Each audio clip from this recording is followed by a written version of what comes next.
Welcome back to another video. I hope you're all keeping safe and well. So Tottenham Hotspur have just beaten Vitesse Arnhem 3-2 in the Europa Conference League.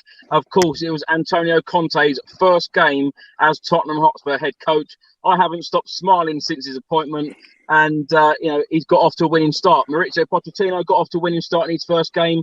Jose Mourinho did the same. Nuno Espirito Santo did the same, and Antonio Conte follows the pattern. I've got three very special guests to talk about today's game and, of course, the appointment of Antonio Conte. I've got Craig, Paul and Darren.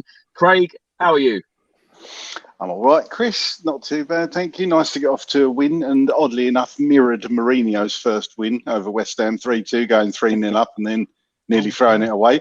And almost the same score as if they'd given that to Kane, which is bizarre mirroring there. But yeah, I'm sure we'll get into the performance. Good to get a win, though. Very important to get the win. And two more wins against Rennes and Mura, and finished up the group. So a lot of work to do, but good to get off to a win in Conte's first game. Absolutely. We've also got Paul with us. Paul, welcome back to the channel. How are you doing? Buongiorno, Chris. Thanks for having me on the channel, mate. I'm very well, thank you. Like you say, I've been buzzing since the announcement of Conte. Like the Cheshire Cat, mate, I can go outside and really rub it into the other fans that I know that were saying how pants we were previously. I wish Nuno all the best, but, new times ahead and upwards and onwards. And what I loved about tonight was going strong from the start, a nice, really strong team, setting his authority out straight away and actually having more than one shot on target, which was nice for a change, and not having any in the second half. So it's a win-win, mate. And we've also got impressionist Darren Altman, who has received a lot of love in the last couple of days with his Boris Johnson impressions. Darren, how are you? I'm good, thank you. Couple of things. Firstly, I said I wouldn't drink tonight, but after that... And the second thing is, because Lee's not here, I'm depping for him. I'm the Alan Parry of yes, mate. When Chris Cowlin invites you onto his show, you take it seriously. You don't bugger about. Of course you do. Well, good. I'm going to tell everyone else that, Darren. Yeah, nice that you take it seriously. Just like Antonio Conte, I've got very, very high standards. Well, I'm very disappointed that one of you didn't dress up in a suit, because Antonio Conte tonight, very, very smart. He really is the man. I tell you what, I glanced down every single time, looked at Antonio Conte and the passion on that guy's face, and you can tell why he is a born winner, because he lives the game. Every single tackle, he wants to be involved, and I absolutely love his passion. That's why I've been smiling my head off for the last couple of days. I feel like I've got face ache. The smile has just been so big these last few days. Anyway, Craig, let's start with you. Paul rightly mentioned that we went very, very strong in this game. Now, I remember talking to you 2 weeks ago as I was in a McDonald's car park right next to the Vitesse Arnhem game. Very disappointed by Nuno Espirito Santo's selection. But we went very, very strong tonight. Hugo Lloris in goal, Romero, Dyer, Davis, Emerson Royal, Sergio Reguilon, Oliver Skip, Pierre-Emile Højbjerg, and then the forward line of Heung-min Son, Harry Kane and Lucas Moura. Was that a surprise for you? No, not at all. We needed to go strong tonight because we needed 3 points. And, let's be frank, Conte's had about less than 24 hours to work with these players and see them on the pitch. You'll know most of them, won't he? But, he won't have watched every Tottenham game. He won't have seen how bad we've been. He won't have had enough time, really, let's be honest, to pick the team purely on merits and everything else. So he would have had a lot of help today, whether that be Mason or whoever would have picked that team. Yeah, it was Conte's team, but, let's face it, it wasn't really. He would have just been G'ing the players that have gone out there up and just to give them, let them know, you're fighting for your place. And what I did like about the first 20-25 minutes was lovely to see was you could almost physically see the shackles being removed from a lot of the players. That's how I saw it. And it was just a lot more free flowing. And I think that will come in time. I think it will come in time. And it was really good to see Emerson Royal getting forward a bit more. You could really see that formation when we had 11 men on the pitch. Reguilon and Emerson getting a bit further up the pitch. And as Paul said, just having shots on target and creating chances again. You do that, you're going to score goals eventually, you think, and of course we did. So we had to go strong. I'm glad he went strong. Funny old game, which we'll get into, but it was a much needed stronger lineup. I think that just shows that what Nuno did out in Vitesse was just wrong. So yeah, much needed. Paul, I know some people have criticised this competition, the Europa Conference League, but I've been hoping that we go fairly strong in all of these games. Of course, Nuno Espirito Santo didn't. Antonio Conte took it very seriously tonight with a very, very strong 11. Were you surprised by the selection and pleased?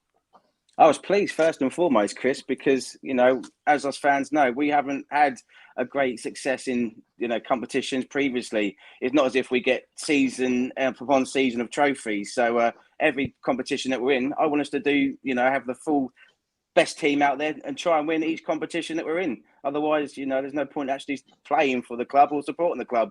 You want to be winning all these trophies. And like we said before, like you have, when you start winning some, it then starts breeding the confidence throughout the team. We can get it over the line. We're not nearly men. It takes, like Craig said, the shackles off people from saying, likes of, we said, with Kane, Lloris, these players that have been at the club for a long time, they can actually win something and actually finally lift a trophy that we all desire and crave for. But I love the commitment from the players tonight. From the off, we were at it. Second half, okay, with the sending off of Romero, yeah. That's Spurs, but in a way, that's a good thing because it identifies Conte's weaknesses that he's got to strengthen. And we know it's the back line. Going forward now, we know we've got the capability of scoring goals. It's purely just trying to keep it out. And actually, I thought we showed a good bit of resilience the last 25, 30 minutes. I thought we did really well. We did, Paul, but for me, when your goalkeeper's man of the match, which I think Lloris was tonight, in my opinion, just goes to show there's still a lot of work to do. So don't get me wrong, Craig. Yeah, I'm not naive enough to think that everything's gonna be rosy. I think Conte knows that himself, that there's a lot of work to be done on the pitch. It's just nice to see the effort from the players finally wanting to wear the shirt with pride. And the fans today in the stadium. Wow, what an atmosphere! Hats off to you all for singing loud and proud. And I was there in spirit, but you could hear all your voices. So well done. Darren, let's come to you. Now, when you see club captain Hugo Lloris in the starting 11 and you see Harry Kane, Heung-min Son, Antonio Conte was taking this game very seriously, wasn't he? Well, like the guys and Craig said, yeah, you have to. I mean, this wasn't a game for putting out a B team. You know what happened last time we put out a B team? He wanted to see his first team play at home and absolutely do a great job and see what the whole team. I mean, my God, I was counting the subs. How many subs were there, Chris? Was it 8 or something on the bench? There was. We actually made 4 subs. 4, but on the bench there were a lot more named. I think it was 9. Yeah. No, actually, it was 9. 1, 2, 3, 4, 5, 6, 7, 8, 9, 10, 12. There were 12 subs. There were 12 subs named. 4 used. Yeah. But no, I think it was a chance. Well, it's his first game. It was a chance to see how everyone played and what they're made of. And as has been said, the first sort of 20 minutes, half an hour were wow. And as Glenn Oddle say, we really should have taken them to the sword. And we should have got a few more. It didn't happen.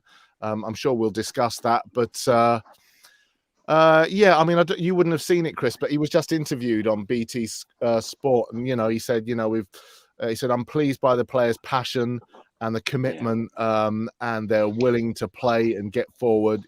But there's a lot of work to be done, and I think that. While we're discussing this, and I'm sort of talking to myself, really, we need to be careful about ripping too much into particular players because there is so much to do. And this was a new formation. The players haven't played in that, 3-4-3 before. So they're all getting used to it. It worked in some respects. It didn't in a lot of respects. But, like you say, we won and we can only go forward from here. Darren, to be honest, on this show tonight, nobody will get any negativity from me because tonight was all about getting the result. Tonight was all about getting the 3 points in the Europa Conference League group stage because Hugo Lloris come out and said that tonight is a must-win game. It is a must-win game. We're expected, with Tottenham Hotspur Football Club, we've got to go through to the next stage.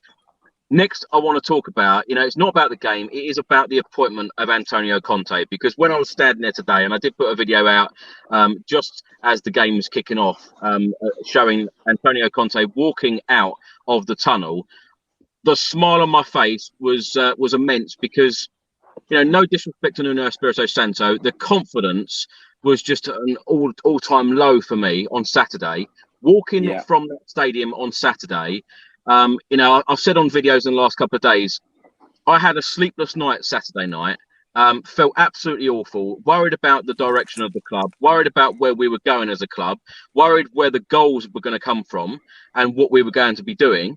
And then when tonight Antonio Conte come out of that tunnel, it was like an unbelievable moment. These last 48 hours for me have been absolutely fantastic. Craig, I just want your thoughts. And I know Craig and Darren, you both did clips for me on the video a couple of days ago talking about your thoughts of Antonio Conte. Craig, you put a snippet in there of Italian saying the trophies are coming. Do you really believe that? Look, you've got to, and spending time with you, Chris, whether it be personally or on these chats over the last year and a half, I've got to say you must have affected me, because that's all that's ringing around in my head lately, especially now Conte's come. Look, but whether you're a fan or a player, in my opinion, whether you're deluded or not, you've got to believe that you're going to win something, or what else is there? What is the point in going in for something if you don't believe? You've got to have a bit of belief. You've got to be realistic, but you've got to believe, and especially with a club as big as Tottenham. And you could say about the history of the fact we've won cups in the past, we won a league in '61, far too long ago. We all know that. Blah blah blah blah blah. But we've been there or thereabouts, and we was never going to get back to where we want to be with Nuno. I think we all give him a chance, but it just didn't work, did it? And no. to have Conte, I'll be honest, when his name was first discussed in the summer alongside some of the other managers, I'd have thought, of course I'd have had him because he's successful, he's a big name, he's a current winner. In the summer, I was thinking, when it all fell through, I was a bit gutted, but I thought, they'll perhaps go back in for Ten Hag or that Fonseca we was all getting excited about. But I was a bit gutted we didn't get Conte. But then, of course, we got Nuno. And now, just to have Conte, it's just like, it feels like a weight lifted off your shoulders in many ways. And that sounds daft to say that. But it does. It feels like, oh, God, at least we're in with a chance now. You've got a manager who shows the passion, and that's what I love. That's what I love about Conte, is the passion, him jumping into the crowd when he was at Chelsea. It looks like he actually gives a shit. Whereas Nuno, as Chris said, he just used to stand on the sideline stroking his beard and not say anything. And that's what I never understood. I want somebody who's gonna. I think what was it in Rocky that Mickey said to Rocky? He said, "I want you to eat lightning and crap thunder," and that's what you want. That is what you want out of your players, isn't it? And you want a manager with that passion, and it's infectious. A manager with that infectious desire and will to win, and saying, "I will kill a player if you don't." I'm sure you don't mean it exactly in the real sense of the word, but if you don't do what I'm telling you to do, you're out. I don't care who you are. And I guarantee it, if Kane ain't doing it, Kane will be out and somebody else will get a chance. And that's what you want. That is what you want. Does that mean, Craig, they'll be running around the training pitch catching chickens then, will it? running up the steps of some art centre in the middle of London, to either Tiger or something like that. But in all seriousness, that is what you need.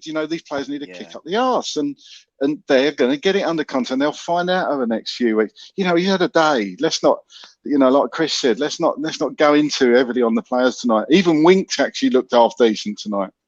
He went on a run. He went on a forward run at that. It was incredible. And if that's the effect Conte can have in like 12 hours, get Harry Winks doing that sort of thing, then wow, we've got a gem there. But going back to your question, absolutely infused and feel a bit revived. I feel like I've been reborn in some ways having Conte, Chris, and I hope that continues. But I think we've got a chance now. We've got really have got a chance to just get back to where we need to be. And personally, I think tonight, where the players stop pressing, I think half of them, Half of them look knackered. Half of them look knackered after half hour.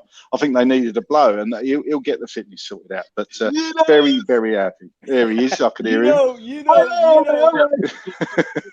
Hello, Gary. Pick a mix. Hey. hello, mate. Give him a drumstick and tell him to do one. Give him a strawberry snake. They can't hear it. Can't hear him, did you say? How am I picking it, guy? Hey, listen, all I want to know is what was Boris Johnson thinking of this? Come on, you Spurs!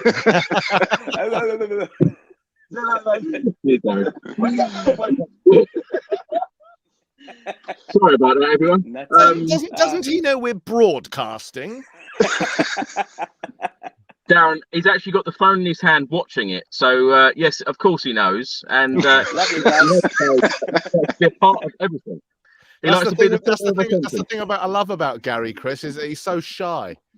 I know. Yeah. I know. Yeah, almost as shy as you. Yeah. Paul, same question to you. Antonio Conte, he has really had that effect. You know, even Twitter has been a nice place in the last couple of days. All Spurs fans, it just seems, in the last couple of days, have really come together. The excitement level at the moment just seems to be through the roof. How are you feeling? I'm feeling amazing, Chris. This is almost like when we signed Van der Vaart and Jurgen Klinsmann. You know, that feeling that you're getting deep in your stomach and you're like, wow, this could be something really special. And I've got that. Give the guy time, back him in the transfer market, and who knows where it takes us. You know, I am really, really optimistic, and I'll always be smiling, mate. You know, I love my Tottenham. I love my yids out there and all the fans. So come on, you Spurs. Let's stick it up the Arsenal and the Chelsea. Come on. And I want to see in the next London derbies, us doing them over and us being a bit more passionate and showing fight and commitment before. But Darren, how are you feeling? Because, as I say, the mood amongst the Spurs fans right now, it just seems to be electric. And I know we've won tonight. You know, some people would probably moan that we've conceded 2 goals and the manner that we've won. But when you think about that performance, you know, from Saturday, where we all just felt so low, these last couple of days, it has just been incredible, hasn't it? It's ridiculous. Like you say, Twitter has been an absolute party. It's been like, you know, it's like spring break or something.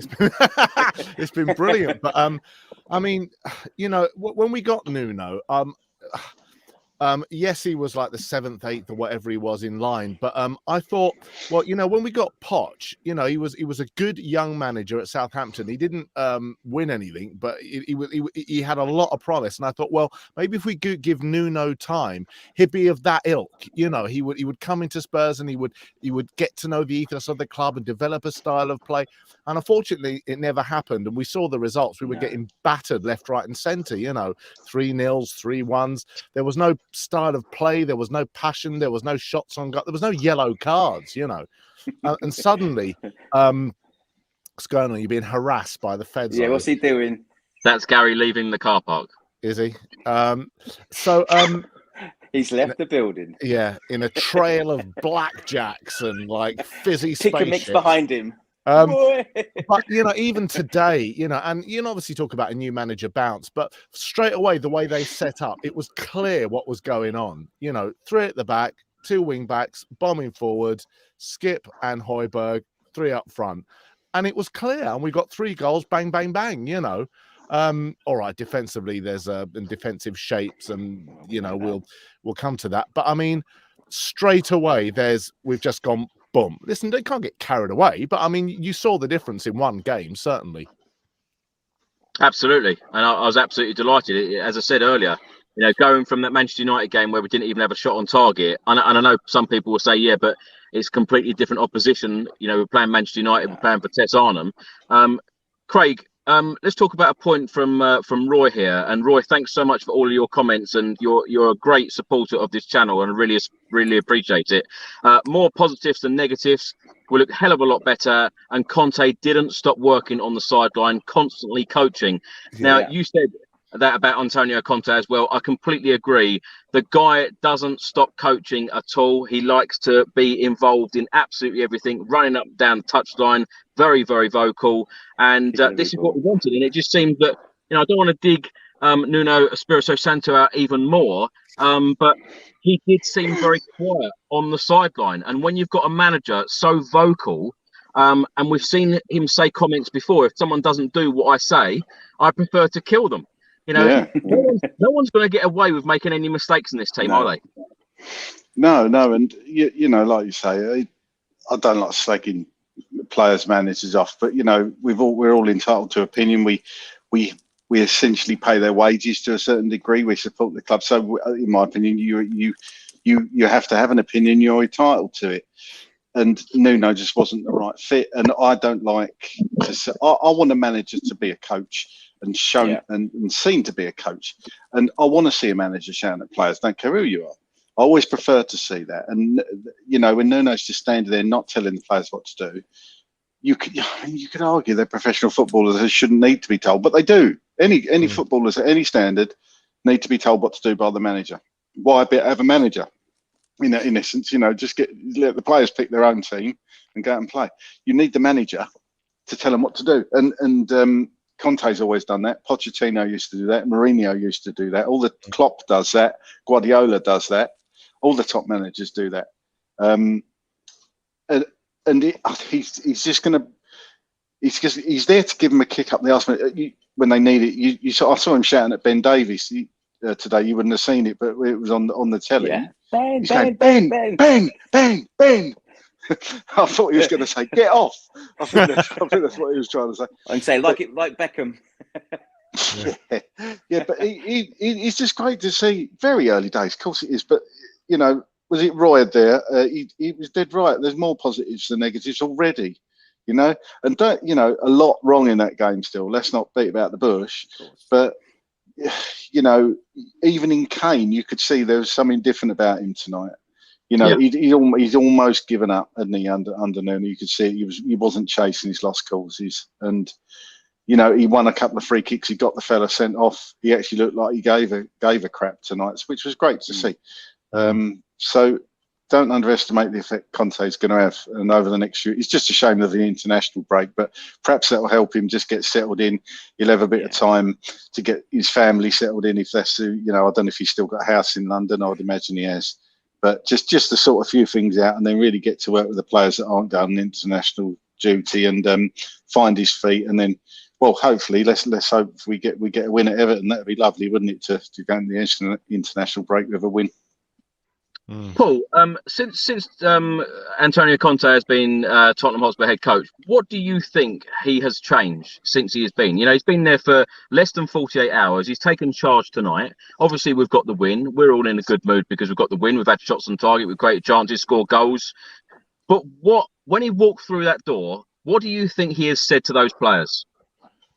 Well, firstly, you're a lot better than how you're performing at the moment in previous games. But his whole persona. It's like if you were at school and you have a head teacher that you've got so much respect for. They walk in a room, you want to stand up and take notice, don't you? You want to listen. And with someone that he's like, a serial winner when it comes to winning trophies galore. Players obviously want to play for him first and foremost. And he's just got that respect. And like you said, players know where they stand. If they slack in any way, shape or form, they're out of the team. And that's what was missing. Like you're saying with Nuno, you don't want to single him out, but I wanted to see the Nuno going to the Wolves fans like he does to the Tottenham fans and giving it a bit like Klopp. We didn't see any of that, did we? We didn't see any passion. It was like pan-faced, no emotion, standing there against United, like scratching his beard. It's like, come on, Nuno, we want to see the passion. But Conte's got that in the bundles. And like you said, he will not stop coaching from the moment we kick off till the end. And that's only good for the players because they're going to listen more. They're going to be up for it more. They're going to be then realising what it is to play for Tottenham Hotspur, like we all know. We want to be successful, and he has got the credit to say, well, I've won this, and this. So you listen to me. I know what I'm talking about. You don't like it, and you're out. So it's a win-win, mate. A win-win. Love it. Cannot wait until where we get a few trophies this year. And we're going to get trophies, I reckon. I'm going to say it now. We're going to get a trophy this season. Wow. You lot have mentioned trophies more than I have. Chris, you didn't want to take that bet. Chris, you didn't want to take that bet. You didn't get back to me about the bet. I think we should tell everyone the bet we was going to have fun it. We'll have to do it on the next one, Craig. Now we'll have to do it on the next one. But yeah, I don't think I could go a video without saying the word trophy. It's going to be extremely hard, especially now Antonio Conte here. Darren, let's come to you. Jennifer writes on screen now about Antonio Conte: inspiring speech, leadership, professional credibility. Do you think that is the difference? Do you think that is the difference with Antonio Conte? Did Jose Mourinho not have this? Well, I was going to say you could argue that with Jose. You know, he said he would take good players and make them better. You know, we had the whole thing with Dele, you know, with his brother and all that. So, yeah, we have been there before. But I think Jose's got previous, you know, falling out with players, you know, falling out with teams, and you know, like he has one or good season and then, you know, it all goes to, you know, where. So, but I think, as been said, I think Conte's different. He's a serial winner. He's won everything. You know, he's won the Italian double back to back. You know, 2 years on the bounce. And tactically, I think that I just think that the players need to be up for it. They've got a lot to learn. He's a very offensive coach, but he adapts his style, you know, to different situations, and he's very defensively astute. He won't let players, you know, forward players just sit there. He'll expect them to do the work and drop back to a 5, you know, if you're Region or Royal. So they've got a lot of work. It's going to be a steep learning curve, but I think the feeling, if you want to sort of compare Jose to Conte, it's a different feeling with this guy. And you know, we weren't all as buoyant as we were when Jose was announced. I mean, I was thrilled, don't get me wrong, but yeah, we didn't have this feeling as like we've got now, for sure. Why is it different for you? Because I put on a video, I think it was in the last 24 hours, stating that Jose Mourinho, yes, he's been there, done it, got the T-shirt, but to me, it kind of feels like Jose might be at the end of his career, whereas Conte, it's like he's in the middle of it. He's very, very hungry. He's a current winner. Well, is that the same for you? Well, I don't know. It's funny. It's just that I mean, that has been announced, but he's not an old man, Jose. I mean, how old is he? Would you say? 58, is he? Is he 58? Yeah. Well, so he's not. 57, 58. You know, he's not an old man at the end of his. You know, he's still got years ahead of him. But I just think it's that sort of previous. Really, it's the idea that he falls out with chairman and players and alienates players and players that were good. You know, if you look how Pogba's performing to when he was performing with and Lukaku, you know. I just thought he was a cart horse, and now, you know, he's most incredible forward. You know, well, I mean, you could argue that you know, it's the Jose jinx, but there's definitely a different feeling with this guy, and I'm really excited to see a style of play sort of nailed on for us, which we haven't had in a while.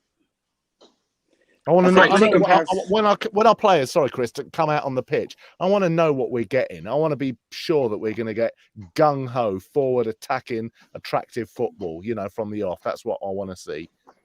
Yeah, absolutely. Craig, let's come to you. Now, I think we all knew that Antonio Conte was going to come in and play 3-4-3. What do you make of this system? Will it work for Spurs? Yeah, it's an interesting one, isn't it? Because we haven't really played 3 at the back for a long time, from what I can remember. Poch did, you know, mess around with it a couple of times, didn't he? Yeah, but we've always had 4 as, you know, as long as I can remember. So it's going to be interesting. I think it does. I do like to see the wing backs getting forward, especially with the likes of Reguilon and more Reguilon than Royal, because I just think Reguilon's not the best defender, but I think he could be good going forward. I thought he played really well today, Craig, and I thought he really enjoyed that. I think you're right. I think under Nuno, he didn't know whether to sort of stick or twist, but today he just knew that Davis was behind him and he could bomb forward. I thought he played really well. I thought Davis played all right as well. I thought he looked quite good at that left back. Yeah, and I think that probably shows because of the system, it frees up a Reguilon totally. He hasn't got to worry about his defensive duties as much, and even Davies, he's got 2 other centre backs there with him essentially to help cover. So yeah, I think it could work, but I still think we've got to get players in to fit that system. I think it's a bit of a mishmash at the moment. I don't think Skip had a brilliant game tonight, but not here to dig out players at all today. Be interesting though, because if you got the 3 at the back and then the wing backs, there's a few different formations you could play ahead of them. You could have the 2 up front, or not necessarily space for a proper number 10, but you could definitely get an Ndombele or even a Dele Alli in there if he actually gets himself playing again.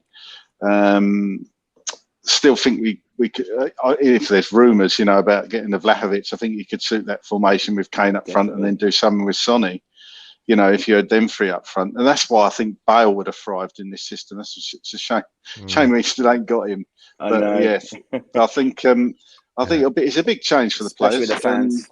Oh God, yeah, and the shirt sales. Can you imagine he'd have had his 11 back as well with Lamella going? I've got to say, I thought that was the biggest balls up. It was. It was. It's only us, though, isn't it? Only balls Spurs up that could do that. Only Spurs. Yeah, honestly, all the way through. You talk when he announced that he was coming back. I mean, all right, his fitness and all that. That's what I was so buzzing. I thought, my God, what a player! And he had a glimpse of it. He was on the bloody bench for 6 months. What a balls up that was. What does it for me with Tottenham, and it screams of us needing another centre forward, is we haven't got a number 9 at the moment. Literally, we haven't got a number 9. So that shirt's free. That was a number I wore. That was the only number I'd ever wear when I played. I'd insist on wearing the 9, and it's like with Shearer's only 2 things he said when Keegan signed him for Newcastle. He said, I want to take the penalties and I want to wear the number 9. He said, I don't care about salary. It's just playing for Newcastle. That's a proper pro, by the way. And so, that centre forward shirt, I still can't believe. We've got to surely get another striker in the January transfer window, because it will help under this system, this 3 at the back. We can properly go 2 up front then, or even 3 with Sonny. I mean, if we can get a decent striker, my word, we got a chance. Got a chance. I thought Ndombele looked quite good, and that pass he put free for Lo Celso, I thought, that's what we're missing. That if we can just get him on tune, you can have Kane further up top, and that's what I like, keeping Kane in the box, because I think that's what Conte said, was it, that he wanted to Kane in the box. So I've been saying before in previous shows that he needs to be in the box more, because that's where he's more deadly than he is. I know we all know he can get many assists, but you need your main striker in the box scoring goals. Well, let's take this question for you, Paul. Rhythm 2671 says, I think Moura would be better at the attacking mid role. Your thoughts on that? I can see it work. He's certainly got the skill and the pace, hasn't he? He's good when he's got the ball at his feet, nippy. So yeah, try many players in many positions. It's only going to be extra strings to the bow, isn't it? If they can fulfill it. Yeah, I'm looking forward to, if he's going to use the 3 at the back, having hopefully when Sessegnon's fit, and then Tanganga, you can use them and utilise them in the conference leagues when they're back playing as well, because they're quite quick and pacey, aren't they? So, I want to see everyone getting a chance. Well, I think a couple of you guys already spoke about it in the fact that I thought Reguilon played very well in the first half, putting crosses in. Yeah, that is exactly what I want to see Reguilon doing. I think he's fantastic when he gets in that position, gets forward, putting crosses in. And one of you said about Emerson Royal in that second half as well. Taking players on, getting crosses in, and very nearly scored a goal tonight. And of course, the goalkeeper then got sent off in the second half. Darren, let's come to you. In this system that Antonio Conte played today, 3-4-3, what players do you think that really haven't had much game time, who do you think is going to benefit from this system? Wow. I mean, as has been said, I think that Skippy didn't have his best game today, and there were quite a lot of misplaced passes, trying to play through the middle and not really coming to much. So I think if we can develop that with Skip and Højbjerg, continue their partnership, that's something I want to see, and just let the players in front of them do their thing. Just secure the back 3.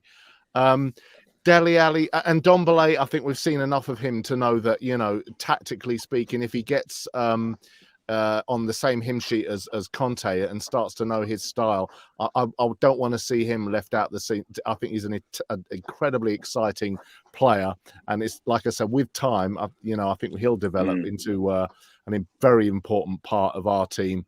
Dele Alli, the jury's out with him, you know. I don't know. He didn't get a game today. I want to know I'd be interested to know what you guys think about Dele. Do you think? I mean, he had his chance. You could argue that he had his revival spot with Jose. I mean, you know, and Nuno didn't really play him. So I mean, has he got a third? Is he like a cat with 9 lives? What will happen to him? Do you think? The thing is, though, Darren, I think that he has gone with a team tonight just to get the job done. And I don't think tonight was about experimenting with any players that are the fringe players. Sure, but looking forward, do you think he's got a place, Chris? He needs to earn it. He needs to earn it. I think he had a very good pre-season. He knuckled down. He trained very, very hard. But when you think of the Dele Alli a couple of years ago, banging goals in against Chelsea, the assist, the goals, and everything that he had. But I believe that Dele Alli hasn't been playing in his best position and his preferred position, certainly under Nuno. I think with Antonio Conte coming in, this is why Antonio Conte is such a good coach, because he gets the best out of people. He plays people in their best position. And I think that not only will he improve players, but he will actually play them in the positions that they're going to play very well in. And it seems so simple, but I think that some managers try to adapt players' positions and play them out of position. Craig, let's come to you on this point. Who do you think is going to benefit from Antonio Conte coming in? I think Harry Kane and Heung-min Son very much similar to Mourinho, actually, where Mourinho said, you know, I'm going to make you explode. I think you're going to see Kane getting back to his best. I really do under Conte, because you know, the rumours of him being excited and really thrilled that the club have gone with this appointment, I think that's going to, apart from anything else, is going to hopefully make him want to stay. Anybody who's saying we should get rid of Kane, I don't agree with that. He's one of the best players we've ever had. You don't just lose that overnight or in a couple of months. Everybody that was in that Euro squad has had a bit of a hangover so far. So, you know, you can't write Harry Kane off and say we're going to sell him, in my opinion. He's going to thrive, I think, under Conte. Exactly. There's nobody to replace it. You'd be looking at Haaland or Mbappe, someone I'm not putting him in that category, but you're going to replace him. It's got to be with some of that ilk. Well, no, personally, I think his figures speak for himself, Paul. I think you can put him at least in the same bracket. I'm not saying he's up there, you know, but I think you can talk about him in the same breath. Yeah, everyone will benefit. I think to a degree they will. I think he will. That's the answer we wanted. That's the answer we wanted on the screen. Yeah. Everyone will benefit. Yeah, he's not wrong. You know, everybody. I think the key is everyone will be given a chance, and that's the main. You know, and if it's not working, they'll be out. Simple as that. Same goes for Dele Alli. Dele Alli, I still like Dele. Might be a controversial point. I still think there's a player in there because we all know what he can do. And Chris is right. He did work incredibly hard over the summer. When we went to see the MK Dons game, I thought he had a pretty good game that night in that friendly. He's got the energy. He's got the fitness. He just needs to be played in the correct position. It's just confidence as well. I think you give him a run of games in his best position, which he's still not had under Nuno.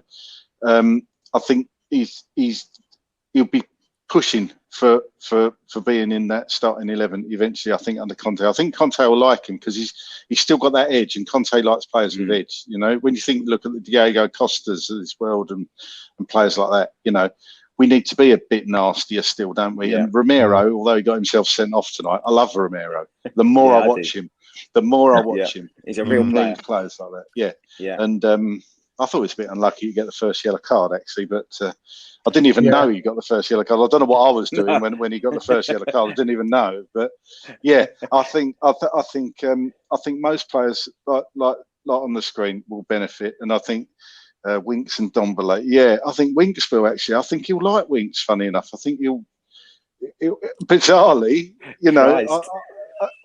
And it's funny though, you know, because there's so many people me included, that have said Winks has got to go to make, you know, for his own good and all that, and you know, he's just not good enough. And as soon as the new manager comes in, which we've had a few of, by the way, over the last couple of years, if you hadn't noticed, have we? Oh, everything's a clean slate again. So Harry Winks gets another chance to impress. Yeah. You know? So Yes. it is a funny old game, as somebody once said. You know, it's it's going to be very interesting to see in January, because I don't believe that we haven't got money to spend. I think we will get a couple of players and see a few go out the door. Be interesting. Yeah, Newcastle might come calling. Tottenham really did get off to the perfect start, because, of course, we went 1-0 up through Heung-min Son in the 14th minute, 2-0 up through Lucas Moura in the 22nd minute, and then it looked like Harry Kane had given us a 3-0 lead, but it had actually gone down officially as an own goal. So 28 minutes gone, Spurs were 3-0 up. Paul, how are you feeling? And feel free to talk us through any of the goals.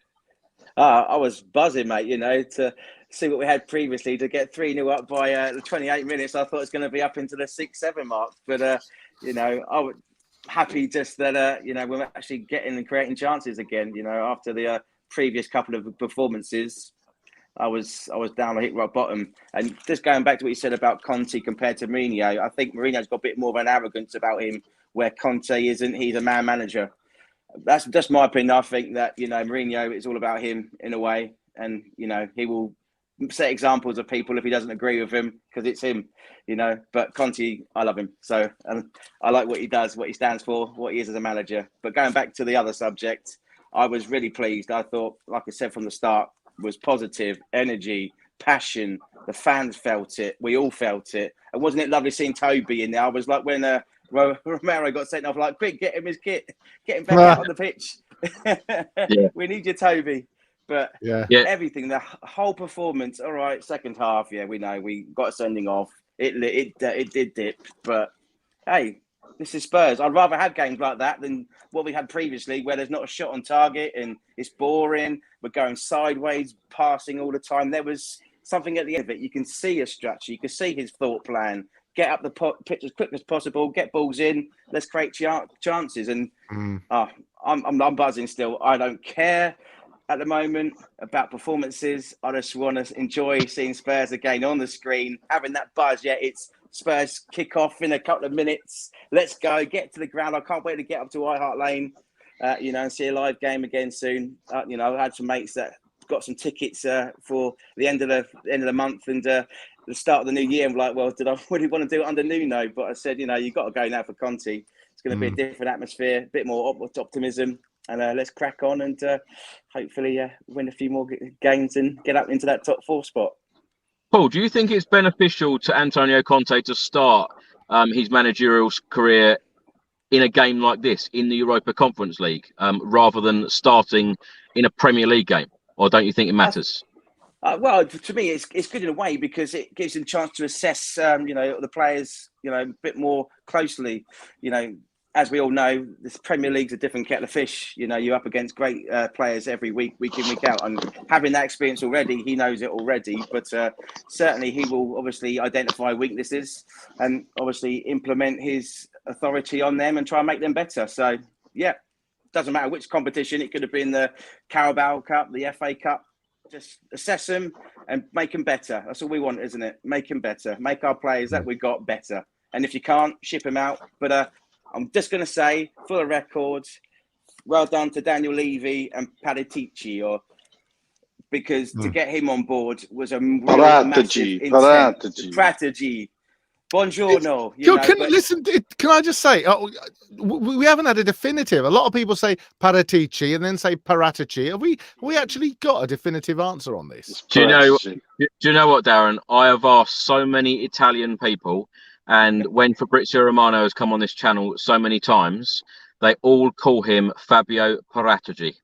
I know a lot of English people call him Paratici, but from what I understand, and even when I went out to Arnhem with Gary 2 weeks ago, funny enough, we got to the counter at the hotel, and the guy turned around and said, "I support Juventus." And I actually said to him, "Is it Paratici or is it Paratici?" And he said, "It's Fabio Paratici." So every Italian person I've spoken to, they say Fabio Paratici. And I know I put it on every video.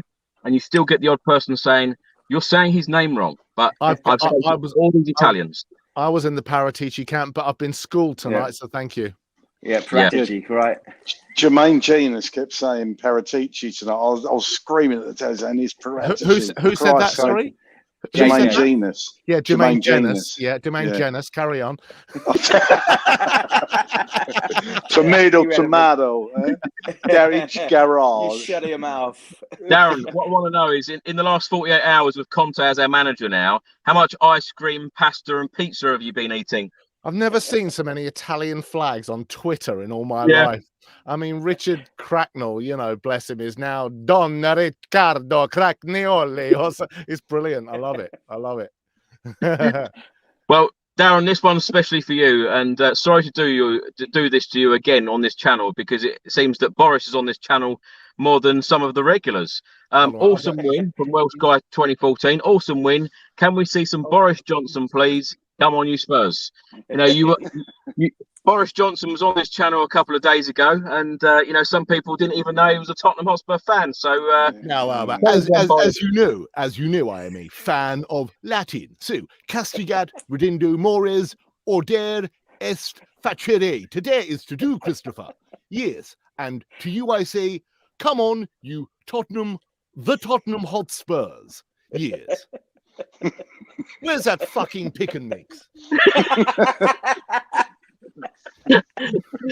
Darren, sorry, Craig, let's come to you. On screen now, Vandal says Harry Kane's assist was brilliant. I felt that Harry Kane's performance was particularly good tonight, especially in that first half, because I saw Harry Kane sprinting. I haven't seen this it feels like I haven't seen it for a long time. Harry Kane's performance, he really seemed to be up for it tonight. And is it just because it's a new manager bounce, or is Harry Kane back? Because, of course, he's got one goal today, got one assist. We're so used to seeing this, particularly under Jose Mourinho. Had a fantastic season under Mourinho, him and Heung-min Son, with the amount of assists he provided and goals. Is Harry Kane back?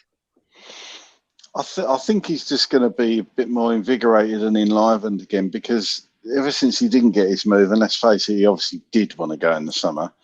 You know, he's had that kick, and, you know, you could turn around and say that he never actually asked to leave. We all know he did. Just say Fabio. Yeah, it's about right. He did want to leave, so let's get that right. And then to have to come back to Tottenham when he obviously didn't get his move, they employ somebody who's probably not going to inspire him, and he probably didn't really want to play under, and he would have found that out in the first few days that he didn't really want to play under this manager, and it was clear to see. So it would have been, you could argue all day that he's a professional, he should just get on with it, and I'll agree with that. But it's difficult. It's difficult to chase down balls and do all the hard miles, perhaps when you're not really interested in playing for a manager you don't particularly want to work for, you know. And now we've brought somebody in like Conte. It's going to inspire him. It's going to inspire him. And I just think it was a new manager bounce, but you could see he was enlivened again. He had a bit more fire in his eyes today, and he wanted like you said, Chris. He just wanted to run around a bit more. It'd be interesting to see his mileage stats from today compared to the some other games. I don't know if anybody can find them out, but it would be interesting to see how far he ran today and how many sprints he did, because you're right, he did seem to be putting himself about again and winning free kicks, and that's what he's good at, further up the pitch, which is where we wanted him. So you say Harry Kane's back. I don't think he was ever far away, but he obviously performances did dip, and it's so noticeable when you've got a talisman like that that's not performing, because other players perhaps might slip under the radar a bit, but with Harry Kane, we rely on him so much. As soon as he has a bad game, it's so noticeable, isn't it? So I certainly think he's on his way back, and let's hope he can nick a couple of goals up at Everton Sunday and carry it on. Paul, the fact that Antonio Conte has been appointed as Tottenham Hotspur head coach, does it make players like Harry Kane that little bit more hungry now? You know, because when Jose Mourinho come in, it was very, very obvious that players like Pierre-Emile Højbjerg and particularly Harry Kane were super excited about playing under a serial winning manager. Is this happening again? Because or will we be talking about Harry Kane possibly leaving the club in January or next summer? Or is this a game changer, the fact that Antonio Conte is now boss? I think it's a game. Oh, sorry, were you asking Paul? No. Sorry, big pardon. Go on, Craig. No, go on, Craig. You say first, mate. Yeah, very quickly. I just think it is a game changer, and Levy's just suddenly thought, perhaps they are changing their business model to a degree, because to bring Conte in, you'd think they'd have promised him and guaranteed him some funds, whether that be in January or the summer or whatever, to bring in the players that he wants to bring in. And it should make players like Harry Kane sit up and think, oh, this is, they mean business now. We haven't gone for like, dare I say, a second-rate coach just to keep us ticking over. It really does show ambition getting a coach in like this. And you, like you said, Chris, you could say the same about Mourinho, but I definitely got that feeling that Mourinho was kind of not coming to the end of his career, but it's almost like his success is more in the past, where it just seems a bit more current with Conte, and the players are going to know that. So, if to get in a top manager like Conte, it's a massive coup for Daniel Levy, massive coup, and you've got to say this, and I hope it doesn't come true. But if we don't succeed, and he gives him money, and they bring in players we're all happy with, and it still doesn't work, then that core of players that we've got there still, who let down, you could argue Pochettino, they let down Mourinho, let down Mason, they let down Nuno. How much longer can you blame the board once they have brought in a manager we all wanted? We've got the stadium we all wanted, the facilities, everything else is right. You're bringing in the players. It can't just be the coach all the time. It certainly was with Nuno, don't get me wrong. I think it was a total wrong fit. But if Conte can't make it work and he gets the players in, it's a funny one, isn't it? So I think he's got more chance than a lot of managers we could have brought in, put it that way. And I think he will make a massive difference. And I think he might be that missing link to just get the mentality issue, because we seem to have a weak mentality at our football club sometimes. And hopefully he'll be able to bring that strong mentality in. And I think Paratici's helped with that as well, because they know each other and they've won together. So fingers crossed this is going to work. I think it will. Yeah, same question to you, Paul. Yeah, I think it will help massively. The draw itself, it just shows real intent in Harry Kane's eyes, doesn't it? You want to see people of that caliber coming in through the door, because it actually makes you stand back and think, well, hang on, they just got this guy in. They actually want to win something. They actually want to progress. And as we all know, we've fallen so far from the last 2 years to now that I can't wait, Chris. I really can't. And I'm trying to not be over excitable like I get, but it just shows real intent. And like I say, I've always said that, can be really harsh on Daniel Levy and the board, but on this occasion, I think they've done it right. They've acted quickly with Nuno. We knew it wasn't working. The atmosphere was not particularly nice in the stadium for anyone, really, was it, on Saturday? Acted on it. And fair play to him. Let's move on now. Wish Nuno the best and really, really kick on and get these players working and actually showing their true potential, because you don't become a bad player overnight. It's an accumulation of confidence, like you say, being played in the wrong position. Regarding Dele Alli, he needs to be getting more forward beyond Harry Kane, in my eyes, a bit more than what he has been, not being so deep. We all know that Kane can pick the pass over to him. For instance, the Arsenal game in the Carabao Cup at the Emirates, where Harry flipped it over and he chipped it over the goalie's head. We need that Dele back. But Chris, like you, mate, I'm just smiling and I'm buzzing, and no one can say any negatives to me at all for the next few weeks about any performances, anything. Spurs are back to some extent, yeah. Darren, I want your honest answer here. When Vitesse Arnhem got 2 goals back, 32nd minute, and then the 39th minute, a corner come in, headed in, making it 3-1. And then it seems that one of their players just literally walked through the Tottenham Hotspur defence, slotted home past Hugo Lloris. How are you feeling at that point? Yeah, I thought, here we go again, as everyone else did. You're not a Spurs supporter if you didn't think this is going to be West Ham all over again. And I've got to say, what was his name? Because I made notes while I was watching this, because that's how I roll, Chris. But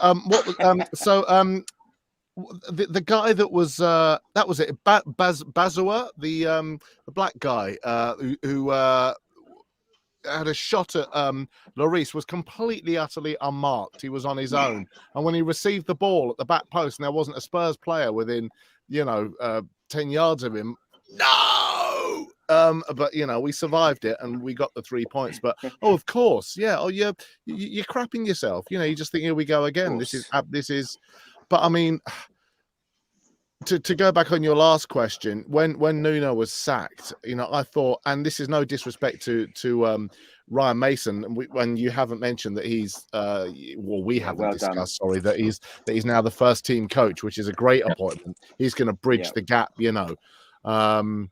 but I just thought, here we go. He's sacked Nuno. He's going to announce Ryan Mason interim manager for the end of the season, and it's just the wheels are going to come off with this club. It was going to be an uproar.